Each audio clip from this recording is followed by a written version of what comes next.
On tonight's show, I have Carlos Tabernaberri joining me. He's going to be sharing his formula for earning trust, obedience and respect from your horses. He's going to talk to us about how horses learn and a really interesting conversation about the history of the bit. Don't go anywhere, we'll be right back.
I have Carlos Tabernaberri chatting with us today. Thank you, Carlos, for joining me in the Animals Television Show. Welcome. Can you share with us a little about your background with horses and your passion for horses and how you got into the training side? Thanks. Well, first of all, thanks for having me, Rory. It's a pleasure to be on your show. And I grew up in Argentina, which is very traditions run deep with horses. And so I'm a fourth generation horseman. In a nutshell, I grew up with lots of traditions that get passed down. And I made a promise to the horse when I was young that if I ever touched a horse, I wasn't going to do what I've seen. So even I would say to people, traditions don't make things right. So there's a lot of traditions that are a bit outdated. And traditions are made by men, not by the horses anyway. So even though I had a rich sort of horse culture around me, I to be honest, I call myself, it was like the accidental horseman because trainer. Trainer is a bad word anyway. We don't train horses to do anything. I said, I just make sure I understand them and don't get in the way of horses. But so I grew up seeing, we can say, it still happens to this day all around the world, where horses are literally broken. There's whether it's our domestic horses or horses that run wild in Argentina as well, all around the world is the same thing. And literally the term broken in is you break the spirit. And I used to be appalled as a kid, and I rode horses as a kid and everything. But if someone would have said to me, "Do you want to train horses?" I would have go, "No, because I can't do that. There's no way I'm going to do what I see." So I follow the obvious. I was fortunate enough to be able to have a place with 600 horses, and whatever men said didn't apply to horses. So I think I became like, I wouldn't say self-taught, but definitely horse-taught. So I was 100% horse-taught, so I could hear people say one thing and then also have the horses interacted with each other, and I thought, well, that's totally different. So I think it was the power of observation for me. And then when I started handling horses, when someone would say, I've got the horse that one to this, one to that is bad, and I would say there's no such thing as a bad horse, I used to kind of volunteer, and I had no idea what I was doing, but the horses were telling me real quick what I had to do, and sort of applying that gentle. So I did the opposite, and and one thing that I'm proud of, that I've been termed as the world's most gentle horseman. So it's not about the richest or the fastest. I always said it's just, but it is that softness, and applying the horse behavior so to benefit the horse and not the human ego. Yeah, well, I think that goes with all animals, doesn't it? You know, what do you get out of an animal when you're yelling and aggressive towards them? They're just going to run away from you. So you're probably very intuitive then as well, Carlos. You know, do you feel like you work intuitively? You just kind of know how to, although you've been doing this for a long time now, but to start with, was it purely just observation and being self-taught, or do you think you just had this inner knowing of what the best way to work with a horse was? Yeah, I think it's 100%. Just it was like, I guess because I had, you go with an empty cup to the horse, I can only talk about horses. I mean, I don't have a lot of experience. I mean, dogs jump all over me, and I love all the animals, but horses, I guess, is what my passion was. Yeah. And so it definitely, I think it's just going to the horse with an empty cup, and then just like I said, more power of observation and seeing how they respond, and just learn to read the signs that the horses were giving. And that came from the herd, but also when I was working with the horse, whether you advance it too quick to the horse or not quick enough. And so I call them my master teachers. I mean, the horses definitely have been, it's not a romantic thing, but it just I credit everything that I do to the horses. They were the masters, so I was the student, and now I'm in a position after so many years with the horses that we kind of swap roles. So you become teacher and student of the horse at the same time, so. Yeah. But it was definitely, I still do it to this day, and I still, I still love it. The passion hasn't gone away, and just to know, you sort of start to know, and especially at clinics. I had a clinic on the weekend, and I said to people, the horse would do ABC now next, without me asking him to anything, or the horse would just think about that and sort of soak it in and chew on it, and the horse does it, So you have that sort of rapport with the horse that I think is which I love, and it's hard to explain to people. It's not just about the exercise and you get the horse to do ABC. It's just about getting the horse to understand what you want and ask the right questions. You get the right answers from the horse. So. Yeah. Are there some common issues that you see with the owners or riders in their understanding or lack of and working with horses? Are there some things that you see all of the time? Yeah, and I'm gonna say this in the nicest way, and I never met a horse that wasn't prepared to change. How's that? Yeah, nice. But I met a lot of people that they can see, you can see sort of miracles in front of their eyes, where you can turn a horse around and they're not prepared to change. So I think it's always us. It's never the horse, where. Yeah. And I think even though, yes, you can say I'm training a horse, like I said, I would say more schooling a horse would be a better word, but yes, I'm definitely training people, so it's, and I'm fortunate that people, like, I'm not I don't advertise, sort of, I'm talking to you because somehow, you sort of came and we connected, but that was never my intention to say, I want to be the world's most famous horseman. I just want to be the best horseman that I can be for the horse, so horses, I always find, never met a horse that was born bad, and I guess there's no bad people, the circumstance and what happens, but horses are prepared. They're so willing and noble, sort of to want to change, that for the better. I mean, they do want to, they seek that safety and the comfort, and they're born pleasers, and I guess they don't have that inner noise in their head, that us as humans do have, sort of because of the past or something that hasn't happened. Horses are very present, as we know, and I think us as humans that we're not. And then that's a sort of gap that I try to bridge between horse and people, to say, empty your cup, leave the world behind, and just get into horse world right now, because that's what the horse needs in order for you to understand him. How do horses learn, and what is the best way for humans or riders to communicate with them?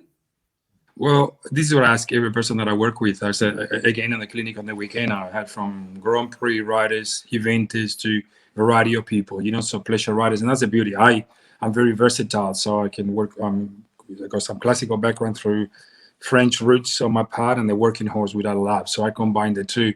And I always ask that question, say, how do horses learn? And everyone goes, repetition. That's the first thing that comes up. And there's actually 4 areas that horses learn. And this is what I teach people, and I say, just think about this, because as people have been running for such a long time, and I find that they still don't understand how horses learn. So, so I explained to them, it's like 4 areas of learning. We've got the pecking order, which we're all familiar, and that's one that most people be sort of relate to. Say, oh, the pecking order, you got the alpha horse and the lower, they're on the bottom. And I say that's one area. So you got pecking order.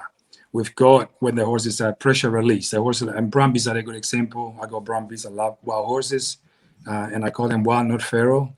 So they learn to push a fence, for example. So they kind of approach a fence, and once they get comfortable, I've seen that in the outback many times, and they kind of push a fence as just that pressure release, and then they know that if it gives to pressure, they'll continue doing it. And it's the same with, say, a horse that pushes people on the ground, a horse that a little bit more dominant and has learned to kind of manipulate the person a bit, and they would use that pressure release in the same way. So if the person gives, they keep on pushing. And then, so there's the pecking order, pressure and release, advance and retreat. So like an example would be a horse scared of a, say, plastic bag in the paddock. Mm-hmm.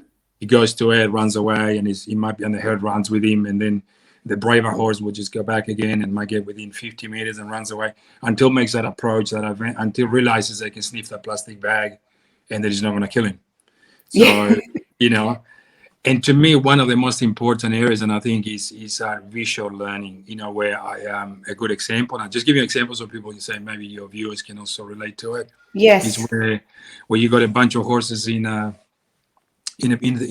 pasture in the paddock, and one horse lays down. One horse starts to lay down, and you see the other one's kind of, oh yeah, I'll lay down too. So a monkey see, monkey do kind of thing, yeah. Or in the arena, I said, I don't let him lay down in the arena because it's like the classroom. But if someone allows the horse to, say, let the horse sort of roll in the arena, you find that any horse that is around, they might say, oh, that's pretty good, I'm just going to do the same. So there's those 4 areas: visual learning, like I said, it's the pecking order, which is the one that most people are familiar, this pressure and release, advance and retreat, and the visual learning. And I think a lot of people really don't, or they haven't been taught, or they haven't seen that there's 4 areas of learning, not just the one or the 2.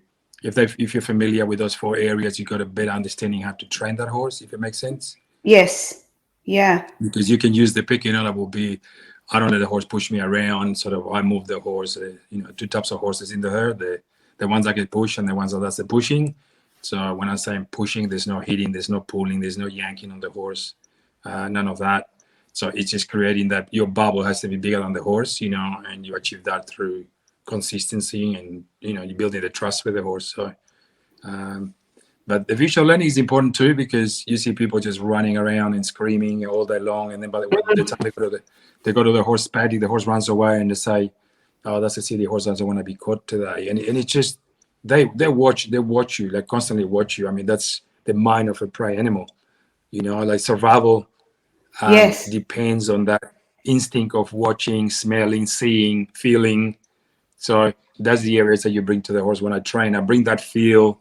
You bring that, we can call it energy, or I said, empty your cup. Whether people call it energy or, but you have to have that empty cup when you approach a horse, or might as well don't do it. For nervous riders, there's a lot of people that I talk to that, especially older people, not so much the kids, because kids seem to be, until something happens, they're very courageous.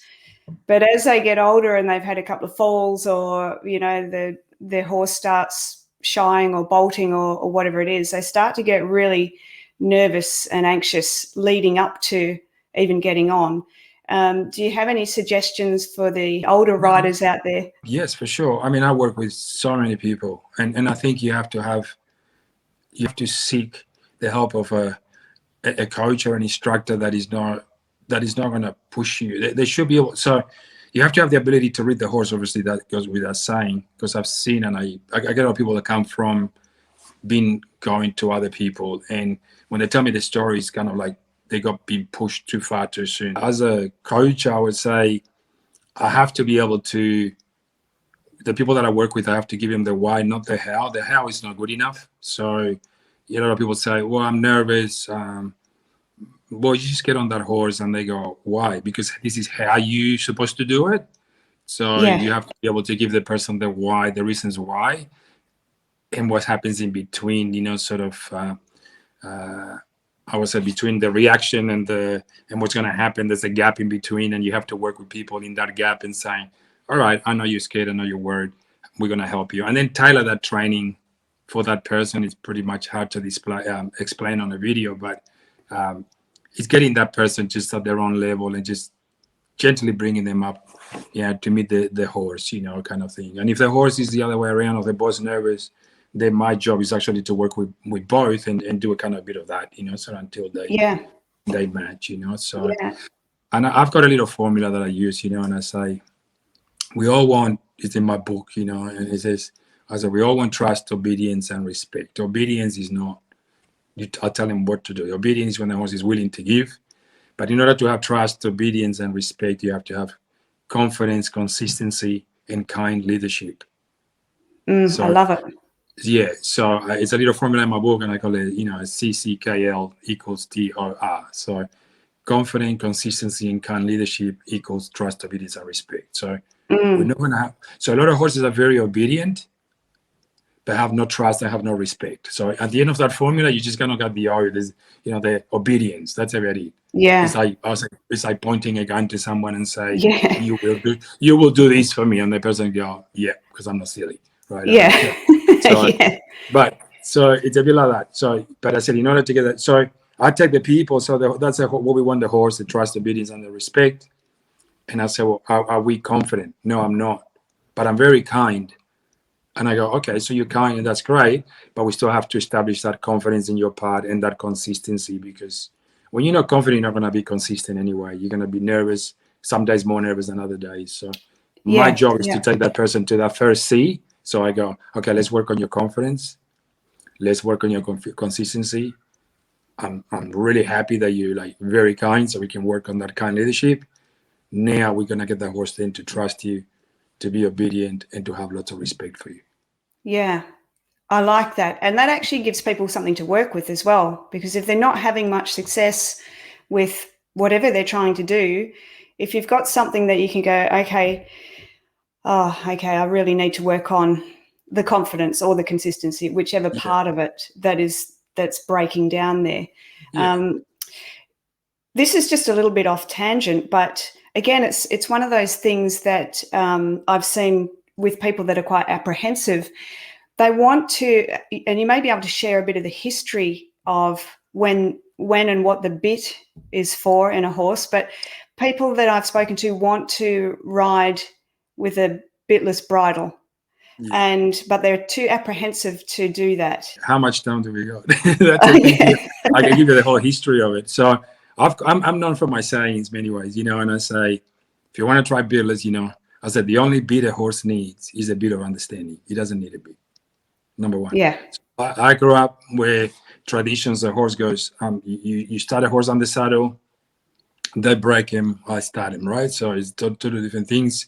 So that horse will go, for my family, it's a tradition, so the horse will be bitless for 2 years. So the horse there's a lot of changes in the horse's jaw as well. So you have to allow for that. So the horse learns to stop, turn, back up, turn around, and so on, just by using more the weight aids of the rider, the horse's seat, the rider's seat, and to influence that horse. Then after 2 years, you introduce the snaffle. That snaffle bit goes for, say, another 2 years, the ride with the snaffle, and then the horse will introduce later on to a curb and so on. So it never made sense to me, and I go, if I'm working a horse for 2 years, without a bridle, and I get him to use to my seat, what would I introduce? Once again, that's tradition. What people don't understand, the bits, like I remember when I started training, people got to know me a little bit more. They said, oh, that's a bitless guy. And it was almost like a tag that I said, no, I'm a horse guy. So I'm doing it for the horse. I'm not doing it because I'm training or because I want to ride unicorns or anything like that. It wasn't nothing to do with that, So, but bits were introduced. I mean, we've been domesticating horses for, say, 6,000 years, and the bit was not introduced for about 1,500 years later. Right. To 2,000 years. So out of the first, my great grandmother's Cherokee Indians. I got that. I've been, and I've been fortunate to work with the Apaches, Lakotas, and the Cherokees in America. and I'm taking them back to what they used to do. So I'm teaching American Indians how to ride beardless and how to get on a horse bareback again if they want to, So it's kind of strange that they gone with the modern world and then they went backwards, But Yeah. so for 1.5, people said, "Oh, is this a trendy fad thing?" And I said, "No." For 1,500 years, so I know my horse history, and people don't, for 1,500 years there was no beads, to 2000. So then I know what happened. Someone couldn't stop a horse because they didn't have enough foundation. There was no trust. There was no respect. The horse would have been scared. And someone said, "I can't pull this horse up." And some bright spark would have gone, okay, they got no teeth in there. Let's put thorns. So they used to put thorns on the on the bars, and then that turned into bone. So then the first beats were made out of bone, and then the Iron Age came, and we never looked back. And now 2021, we're still in the dark ages when it comes to the poor horses. That's how I feel. And I know that I copped a fair bit of criticism for defending the horse, but that's my job. Someone called me the horse lawyer. And I said, I'm not a horse lawyer. I'm more like a QC, like a barrister. I'm like, so I'm definitely going to defend the horse when it needs to be defending. So that's a kind of briefly, that's a history and side beats and why.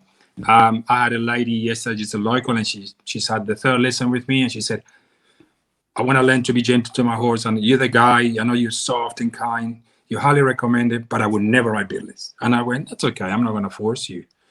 Yesterday, she actually had, after the third lesson, she was riding beardless. So, but not because I forced her, because I said, "See how the horse, it's not responding to the beat properly. It does cause pain in the mouth. I'm not saying this because I want you to go beardless, blah, blah, blah." And then you're under supervision. I said, "How much you trust me?" She said, 100%. I said, "We're going to take the beat of your horse, and I'm going to put one of my beardless bridles on," which I did. And she was like, so happy. And the horse was so happy. It's almost like every time the horse canted past, he was winking an eye and saying, "Thank you." So a person that said never, when I went through how it affects the horse, the biomechanics, the beat can affect the biomechanics of the horse, the pain factor, even when people said I ride with soft hands and so, it still is a foreign object. The horse's mouth should be tight. I mean, when I'm saying tight, it should be sealed and relaxed. And when they got a beat, the horse is always opening the mouth, which it causes a chew reflex. Is your horse is salivating and trying literally to spit the beat out, or opening the mouth. There's a lot of photos online, people, I'm sure they've seen when horses are stopping with opening the mouth, because that's just avoiding pain, that the mouth is like wide open, And then it's okay because you get so many tools. You go to the local horse shop and they say, "My horse opens the mouth." So they give you a drop nose band and say, "You just tie it really tight and the horse can open the mouth," or it becomes bondage, for the poor horse, So there's always tools and gimmicks. And I said, I don't use them. I don't use spurs. I don't use beats. I don't use any of these. I use, I do in-hand work, and I might use the bamboo just to teach him to stand square, or do a Spanish walk or something like that, because I can't reach with my finger. But it shouldn't be all these tools. I mean, that my horse doesn't stop, get a bigger beat. My horse raised up, get the anterior beat. My horse does X, Y, Z. There's always a tool for everything, but there's no understanding. So I'm not bringing the tools to people. If anything, I take tools away and bring understanding, and they actually get surprised how much better the horse goes when you strip away all the tools and you implement more horse knowing. Yeah. Well, I mean, there's a double bonus there because it's cheaper, isn't it? They don't have to buy these things. I'm not saying that the local horse shops here, they would not stock my book or anything. Not that they love what I do, but they told me, the boss said I put him out of business because it's not that I'm trying to put him out of business. If people say, "Oh, I need to buy a bigger beat," I go, "No, you just got bigger bit of understanding." So my horse doesn't, I get bigger spurs, and I go, "No, a horse has to be schooled on the leg. He doesn't know what a leg means." So, and then they surprise how they can throw away all this gear so they can have the idea kind of thing, if it makes sense. And I feel if I control, if I have to control a horse through metal in his mouth, it's like, well, I can't claim then that I've got trust. I might have opinions. Yes. I don't have respect, even though the horse might do everything I say. The respect is coming out of fear because it's coming out of pain. So I don't have that. So my gelding, I just retired. I did some shows, and I rode in bridleless and bareback, and someone say, "Why do you ride bridleless?" And I said, "Because I can. Because my relationship with the horse is that great that, I mean, it took steps to get to that, but it goes to show that even, say, cantering or galloping a bridleless horse, that still is going to stop. I'm not saying go home and try it tomorrow, but it's something you can build to. So it's just to prove a point. So that once again, it's almost like the story of my horse career has always been, we don't need all this gear. We don't need all these tools. We just need that understanding. We need to get to know our horses, There's a lot of equestrians. And I said to people, I want you to be the best horsewoman that you can be. I want to be the best horseman that I can be. Every day is an opportunity to be a better horsewoman, a better horseman. Anyone can be an equestrian. And by that, I mean, you just buy a horse, you buy all the gear. When things don't work out, you buy more tools. You get the horse to do what you want. When that doesn't work, you just buy another one, because that's what happens. And that horse gets passed down, where it ends up maybe at the knackeries, and there's over 100,000 horses get killed every year, which is in this country. Yes. Yeah, and that's just Australia. I mean, that's a global problem, isn't it? And do you have any hot tips or suggestions for the young riders of, perhaps the sport horses, the young kids that are setting out or just starting out and trying to be the best that they can? Yeah, have fun, whether you're young or old. I said that's what I bring to my clinics and lessons. I mean, that's me. So it tends to be half horse clinic, half stand-up comedy by the sounds of it. But everyone has a great time, and everyone learns in a comfortable environment. So just have fun. I mean, the fun's been taken out of horsemanship, and I think that's once again to have that equestrian influence and forget the horsemanship side of things. So just have fun and question things. Just because you're young doesn't mean you can't question. If you're working with a horse, you're intelligent enough by now to understand that some things don't sound right, they're not right, and that you can question. And once again, young or old, if someone can give you the why, then you look for somebody else that can, because that's what I do. I make sure that if I can't give someone a why, they shouldn't be coming to me. So it's not good enough to say, well, this is how we do things. This is how tradition tells us to do it. This is how it's done. You go and do it. No, you got to give the person the why. So ask for the why, have fun, and question things. Yeah, great tips. And I think, especially for the younger ones, because we are, or back when we were, you're very guided by your trainers or the older people of influence or parents or whoever it is. So you kind of take them at their word, and it's depending on how you've been brought up, questioning is not really a part of your upbringing, but it's a really great point, because that intuition comes back in, and it's like, it doesn't feel right. It just doesn't sound right. And then there's a problem right there. You're doing something that goes against the grain a little bit. And I was told that because I come from, like I said, there's 200-300 years of horse traditions, and if I question something and they said, who do you think you are? And I go, I'm nobody. I'm just a kid. I'm just asking a question. That. So I've always been pretty strong that way. It's like a horse that it was hard to catch, not because he was scared, but because he was defiant to be caught. Until someone asked you the question or gave you the right answer. So I thought nothing. So I thought that was a disadvantage for me, even when I came to Australia at age 15, where I thought, I never went to pony club. I never went, and I think it was a blessing in disguise, because you want to ride a horse, they saddle the horse, they put you on it, and they gave a horse a tap on the bottom, and the horse took off, and they said, you work it out and let me know how you went. So that's how I learned. So I developed a huge amount of feel for that horse. And now I think I'm blessed that I didn't have a human telling me how to ride a horse, that I didn't have someone say, you must do this. They passed down traditional, the classical stuff, and a lot of beautiful stuff, but it was never shown, so they just said, well, you go and work it out. That's how you do it. And I did. And I think that's how I became the accidental horse trainer in many ways, So someone saw me working with a rescue horse that I had bought at the time. It was a guy with a racehorse, and he said, I want you to train my racehorse. He's getting scratched and throwing jockeys. And I said, I'm not a horse trainer.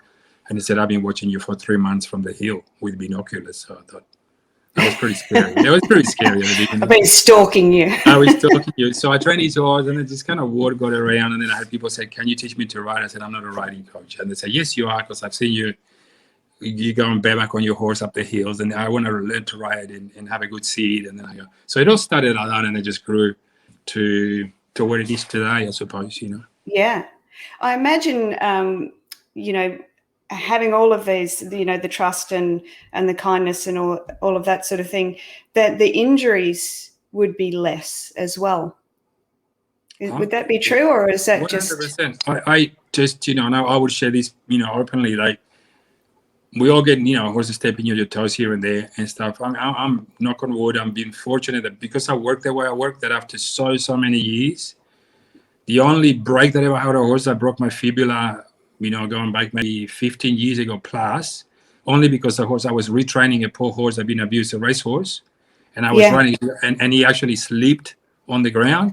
Right. And he fell on top of me and broke my fibula. And I remember being on the ground and hearing the crack on my bone, and I thought it was a horse, and I went, oh no, the horse just broke his leg. And I'm just almost crying because horse broke his leg. And the horse gets up and does a little trot around, comes and sniffs me, and then I got up and I thought, oh, it was me, it wasn't the horse. but that was a freakish thing, and knock on wood, from that I haven't. And exactly what you said, I share that with a lot of people, because they say, well, you've worked with so many horses, you've been around wild horses, Mustangs, Brumbies, Kamana was in New Zealand, you name, in Argentina. And I go, no, I haven't, because I think that gentle approach and that understanding, more than gentle, that understanding actually has allowed me to be injury-free for so long. Yeah. And that would go the same for the actual horse themselves, outside of, slipping and things like that. Have you seen less injuries in the actual horses too? I have my horses, they don't colic, they never have injuries, they're calm. The horses are calm and they're relaxed. They don't need to go panic mode and be galloping around the paddocks, because they're stressing out, or someone is chasing them and yelling at them. So I've seen that in people that work with me. They're lucky. They don't have horse injuries or human injuries. All my injuries are sport related. I keep fit, and then I do like CrossFit, and all my injuries always come from doing sports. So if you want to stay injury free, let's try to be less fit. That's what I say. Carlos, it's been an absolute pleasure talking to you tonight. I've really enjoyed it. Could talk to you for ages. I'm sure there's so much for people to learn. Can you let everyone know, because not everyone lives around the corner from you. They might have their binoculars on you, but they don't live nearby. Can people learn from you? And how do they go about doing that? So, and this came as a result of people asking, the same as you saying. So I've got started doing from last year online videos. So they can go to whisperingacres.com and they can sign up. It's a membership for the whole year, and there's about, I think it's already up to 65 videos. All the videos that I put up every month, they actually current videos. So it's not videos from when I was like 15, they're all current. You can see the gray hair and stuff and everything. So, but they actually, sorry? That's what hats are for. Yeah, but that's wisdom hair. So anyway, so it happens. True. But so they can go to whisperingacres.com. They can sign if you're far away, if you don't live in Victoria.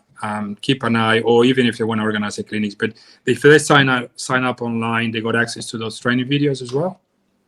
And every single horse, there's divided into sections from groundwork to in-hand problem solving and under saddle. So people get a good and liberty work. So they've got those areas to look.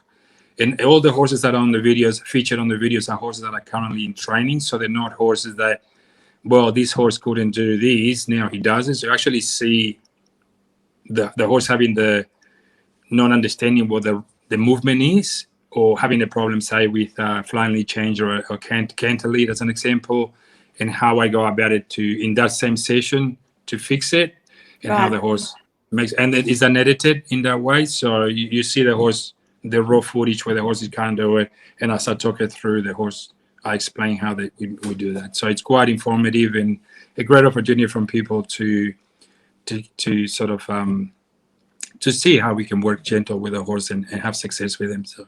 Yeah. Oh, that's great. Well, I hope everybody out there that is working with horses or owns horses, has them in their lives in some way, watches this show, follows Carlos. His website is on the page here, and rewind and replay and pick up all of those little nuances that you didn't pick up the first time.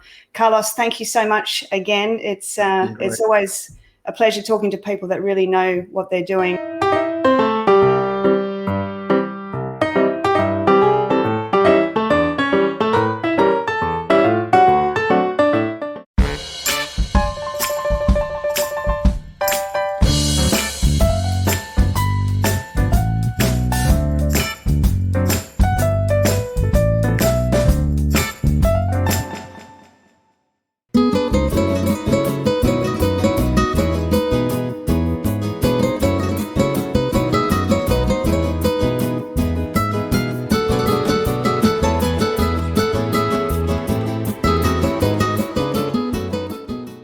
Welcome to the chat box, everyone. Thanks for joining me in this segment tonight. Now, this week and next week is going to be a little bit different to how we've been doing this previously. If you've watched any of the earlier episodes, you would have noticed that we've been talking to our more domesticated animals, dogs, cats, horses. We even had a ferret in one of our earlier episodes. But in line with talking wildlife, I thought it would be interesting and somewhat appropriate to speak with one of our native Australian animals. So I sent out the energetic invitation to see who wanted to jump on in for a chat. Pun intended, because bound on in they did. We're on kangaroos tonight.